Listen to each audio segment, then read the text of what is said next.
Lo político atraviesa muchísimo tus novelas, sobre todo tu última trilogía, Las aventuras de los gustos de Eva, Win Yupe en la columna del Che Guevara, Las islas. ¿Cómo pensás hoy el vínculo entre la literatura y la política? Es casi inevitable para quien digamos, empezó a escribir ficción así de manera ya sistemática en los 90, pensarse y definirse en función del paradigma anterior, que eran los años 70. ¿No? Por un lado, bueno, la literatura no se planteaba cuando yo empecé a escribir ya la exigencia tan grande de cambiar la realidad o de intervenir de manera muy directa en la realidad política. De hecho, tampoco se plantea como representación que esté representando la realidad política, que fue también un poco la experiencia mía con mi primera novela publicada, que es Las islas, ¿no? Que me interesaba.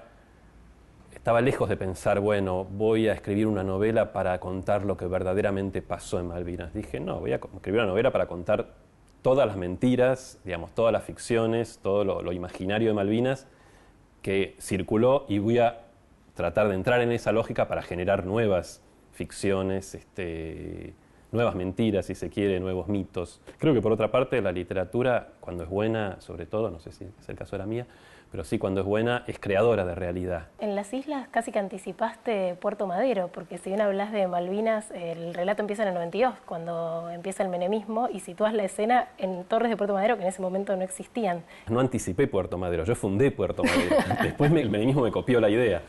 Yo quería escribir una novela sobre el presente, es decir, la novela transcurre en el 92 y yo empiezo a escribirla en el 92, pero como se veía que era una novela larga, que entre que la escribí, yo aparte era inédito, no sabía cuánto iba a tardar en publicarla, tardé bastante en publicarla, dije, bueno, la única manera de escribir una novela sobre el presente es escribir una novela, digamos, futurista o con algo digamos, de ciencia ficción y de futuro. Así cuando salga publicada, eso ya va a ser el presente. Vos pones mucho el sexo en escena. ¿Qué desafíos le plantea a la literatura esto de animarse a lo sexual?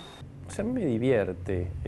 Un profesor en Inglaterra escribió un libro sobre literatura y Malvinas, no le gustó Las islas y propuso que me dieran el premio a la peor escena de sexo del año. Parece que tienen ese premio. Por esta escena de violación, claro, de Tamerlán a su hijo. Tamerlán viola a su propio hijo, que ya es adulto encima. Sí, una escena brutal, escena tremenda. muy brutal que un poco también, digamos, la concebí en aquel momento. Recordemos que yo era joven e inédito, como una especie de filtro para lectores aburguesados, no voy a decir lectores hembra como Cortázar porque es muy sexista.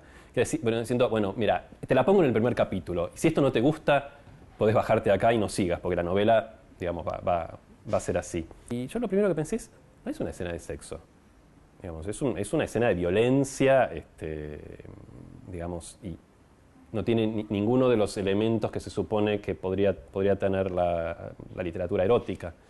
Decididamente, digamos, no espero que nadie se cope con eso, aunque siempre puede haber algún psicópata. Digamos, uno nunca puede medir a sus lectores ni el impacto sobre ellos.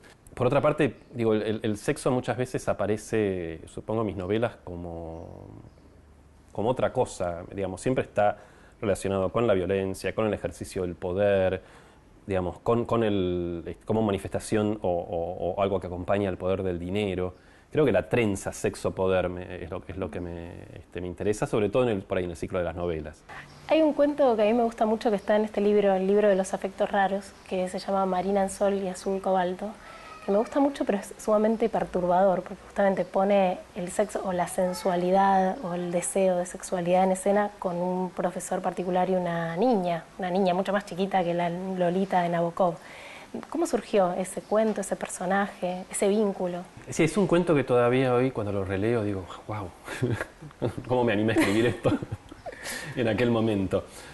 Es por otra parte, yo le tengo un cariño especial porque de alguna manera es mi primer cuento. Es el primer cuento en que, para repetir un cliché bastante habitual, escuché mi propia voz por primera vez. Más bien sentí, me parece que puedo escribir. Hasta ese momento eran todos intentos, promesas. Con este cuento yo dije, bueno, esto es lo que puedo hacer. Alguna vez, creo que fue Federico Falco, este escritor que hizo una reseña del libro de cuentos y y lo vinculó con los 80 y con la primavera alfonsinista y con esta especie de mitificación de la libertad total que vino después de la represión total del proceso. Puede ser que haya algo de eso. Por otra parte, yo cuando empecé a escribir, digamos, tenía un escritor que me gustaba mucho en ese momento y que creo que me influyó mucho, digo creo porque creo que las influencias profundas no las detecta uno mismo, que era William Burroughs, ¿no? Y que tiene una frase famosa que creo que define un poco lo que es para mí la ficción, que es nada es verdad, todo está permitido. Digamos, es una zona para experimentar realidades que hoy por hoy no son posibles y quizás nunca lo sean. Vos venís de una generación en donde el vínculo entre tal vez la militancia y la literatura era muy próximo. ¿Cómo ves hoy ese vínculo en las nuevas generaciones de escritores? Justamente estaba leyendo por ahí y releyendo algunas cosas sería la última generación, la que de alguna manera está vinculada a los hijos de los desaparecidos o hijos de militantes. Por un lado, digamos, me da cierta envidia porque este lugar de enunciación, digamos, les da cierta impunidad, pueden ir más lejos. Yo leía Los topos de Bruzón y decía, claro, esto es lo que, digamos, yo hubiera podido escribir en mi momento, pero Bueno, porque él es además hijo de desaparecidos. Claro, al ser hijo de desaparecidos, por un lado podés decir sobre eso, sobre la militancia, sobre la generación de los padres, sobre incluso las políticas de derechos humanos, las agrupaciones, lo que se te ocurra. Por otra parte, claro, yo no tenía esa motivación tampoco, porque hay una motivación que es, me parece, salirse de ciertas etiquetas y de ciertas también roles que la sociedad espera de vos. Yo también ahora estaba leyendo El diario de una princesa montonera de Mariana Eva Pérez, que me parece buenísimo, y me parece, digamos, que trabaja mucho todo el tema del humor y todo, que es muy evidente, pero también hay un núcleo, digamos, en ese libro, que es el encuentro totalmente fallido y desastroso con el hermano que había sido apropiado y que luego se lo restituye la identidad, y se encuentran y es un desastre, se llevan pésimo, no. Entonces, esa novela rosa que la sociedad esperaba que ellos cumplieran para que todos nos sintiéramos de alguna manera reconciliados y reconfortados y menos culpables, se va al diablo. En esas zonas que no tienen solución, que no tienen remedio, la literatura trabaja mucho mejor, porque está para eso. La literatura, entre otras cosas, entre muchísimas otras cosas, es el arte de los problemas que no tienen solución.